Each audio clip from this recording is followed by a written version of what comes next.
ہاں شیئرز کا کاروبار جائز ہے یا نہیں, بہت سے لوگ یہ سوال پوچھتے ہیں, تو میں نے کہا اس پہ میں باقاعدہ ریکارڈنگ میں لے آؤں.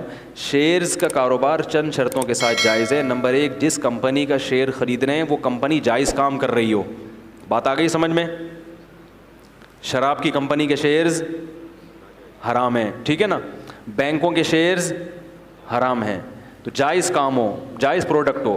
دوسری بات یہ کہ کمپنی وجود میں آ چکی ہو, یعنی اس کے ایسٹس وجود میں آ چکے ہوں, لکوڈ فارم میں اس کے اثاثے نہ ہوں. کمپنی جب وجود میں آتی ہے تو صرف پیسہ ہی ہوتا ہے, لکوڈ فارم میں وہ یعنی گھوم رہا ہوتا ہے, ابھی ایسٹس نہیں ہوتے اس کے پاس. تو اگر لکوڈ فارم میں ہے تو پھر آپ شیئر خرید تو سکتے ہیں مگر پروفٹ کے ساتھ بیچ نہیں سکتے, اس کی فیس ویلیو پہ بیچنا پڑے گا. جتنے کا شیئر ہے اسی قیمت پہ بیچ سکتے ہیں, اس سے زیادہ نہیں, کیونکہ اس شیئر کے پیچھے پیسہ ہے اور پیسے پہ آپ پیسہ نہیں کما سکتے.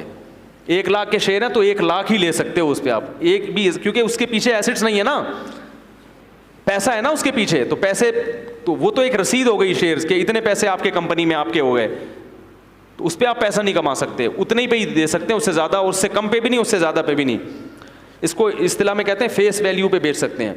تیسری شرط یہ ہے کہ کیونکہ جو کمپنیاں جن کے آپ شیئر خریدتے ہیں وہ بینکوں سے سودی قرضے بھی لیتی ہیں, جو کہ لینا جائز نہیں ہے.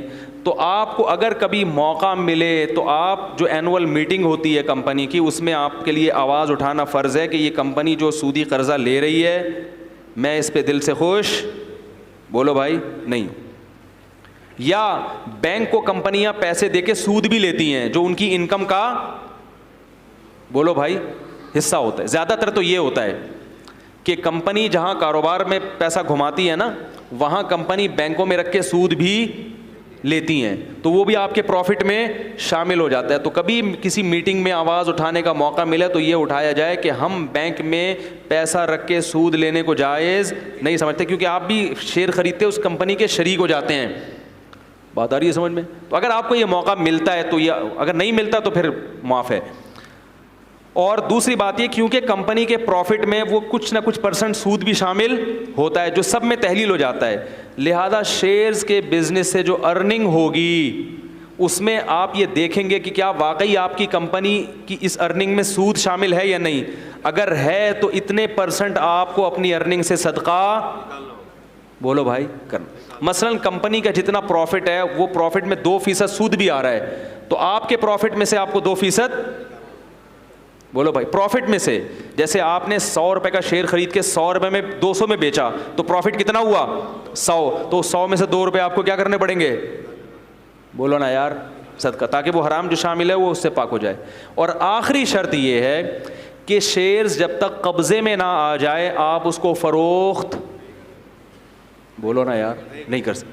اب کمپنی میں جو نے آپ کو جو شیئر دیا ہے ظاہر ہے اس کے پیچھے کوئی ایسٹس ہے نا, تو وہ تو قبضے میں لے نہیں سکتے نا آپ, ورنہ تو سب پہنچ جائیں گے, یہ صابن کے ڈبے 6 مجھے دے دو اور یہ اگربتیاں کیا کر دو, یہ تو ممکن نہیں ہے. تو اس لیے علماء نے کہا, اس میں تخلیہ بھی ممکن نہیں ہے, تو اس لیے علماء نے یہ کہا ہے, خاص طور پہ حضرت مفتی تقی عثمانی صاحب جو اس فیلڈ کے سب سے ماہر ترین عالم ہیں دنیا میں, کہ جب تک وہ آپ کے نام نہیں ہو جاتا شیئر, یعنی کمپنی آپ کے نام رجسٹرڈ نہیں کر دیتی, اس وقت تک آگے اس کو بیچنا جائز, بولو بھائی, نہیں, چاہے وہ آپ کے رسک میں داخل ہو گیا ہو. لوگ کہتے ہیں بھائی میرے زمان میں آ گیا ہے, اب اگر قیمت گرے گی تو میرا نقصان ہے, تو قیمت بڑھنے سے میرا فائدہ بھی ہے.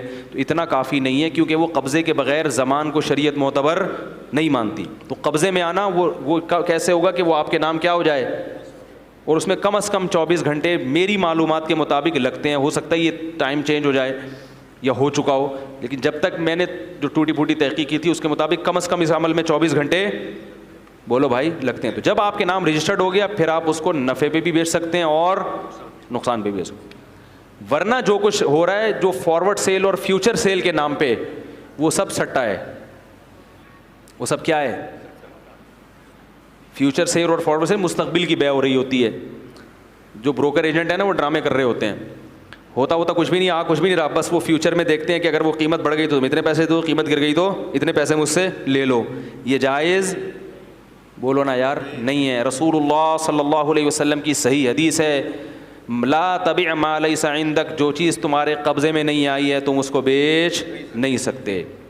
تو سیل ہو ہی نہیں سکتی. ہاں بیچنے کا وعدہ کیا جا سکتا ہے کہ بھائی میں شیئر خرید رہا ہوں، اتنے دن تک میرے قبضے میں آ جائیں گے، تو مجھ سے ایک وعدہ کر لو کہ اگلے ہفتے میں تمہیں اتنے کے بیچوں گا، ابھی بیچے نہیں ہیں، تو ایک وعدہ ہے. تو جب اگلا ہفتہ ہوگا تو ہم اس وعدے کو کیا کریں گے، اس کے مطابق ہم عمل کر لیں گے. اس سے پہلے میں کوئی ذمہ دار نہیں ہوں، تم بھی ذمہ دار نہیں ہوں. تو وعدہ الگ چیز ہے اور بیچ ڈالنا یہ الگ. جیسے ایک آدمی کسی سے کہتا ہے کہ بھائی میں ایک پلاٹ خرید رہا ہوں، انشاءاللہ اگلے ہفتے تک خرید لوں گا، ہفتے تک خرید لوں گا، تو اتوار کو تم مجھ سے خرید لینا. تو کیا میں خرید تو لوں گا لیکن تم مجھ سے وعدہ کرو مجھے بیچو گے بھی. ہاں بھائی وعدہ کرتا ہوں میں بیچوں گا. یہ تو جائز ہے. لیکن ابھی پلاٹ آپ نے خریدا ہے نہیں. اسٹیٹ ایجنٹ کیا کرتے ہیں، پلاٹ ہے نہیں، وسیم بھائی سے بات کی، یار تمہارا 1 کروڑ کا پلاٹ ہے نا، بس وہ میرا ہو گیا. نہیں ابھی ہوا نہیں ہے، بلکہ میں ہفتے کو تم سے کیا کروں گا، خرید لوں گا پیمنٹ دے کے. اور ادھر ستار بھائی سے وعدہ کر لیا کہ وہ میں نے تمہیں بیچ دیا، حالانکہ ابھی خود خریدا نہیں ہے، خود آپ کے رسک میں زمان میں داخل نہیں ہوا. اب ستار بھائی نے آپ سے 1 کروڑ 50 لاکھ کا خرید لیا، آپ کے 50 لاکھ کیا ہو گیا، پروفٹ. اب کیا ہوا کہ ہفتے کے دن اس پلاٹ کی قیمت گر گئی. آئی بات سمجھ میں. اب آپ نے چونکہ خریدا تو تھا نہیں، وعدہ کیا تھا نا، تو آپ کہہ رہے ہیں بھائی میں نہیں خرید رہا، میں نہیں خرید رہا، اور ادھر 1 کروڑ آپ نے ستار بھائی کو واپس کر دیے. تو یہ ڈرامے ہو رہے ہیں. تو جب تک آپ کے پاس پلاٹ پہ قبضہ ضروری نہیں ہے بیچنے کے لیے، یہ یاد رکھو. آپ کے رسک میں آنا، زمان میں آنا ضروری ہے کہ نقصان ہو تو آپ کا نقصان کہلائے. پلاٹ بیچنے کے لیے قبضہ ہونا ضروری نہیں ہے، آپ کے نام ہونا بھی ضروری نہیں ہے فائل، لیکن پلاٹ کی لوکیشن اور پلاٹ کا محل وقوع یہ پتہ ہونا چاہیے، اور مالک آپ ہونے چاہیے. مالک کی ڈیفینیشن یہ ہے کہ اگر نقصان ہو تو کس کا سمجھا جائے، آپ کا. اگر پلاٹ پہ قبضہ ہو گیا تو کس کا نقصان ہوگا، آپ کا. اتنے رسک آپ اٹھا رہے ہو، اس حد تک ملکیت میں ٹرانسفر ہو گیا، اور پھر آپ آگے اس کو سیل کر سکتے ہیں، اس سے پہلے نہیں کر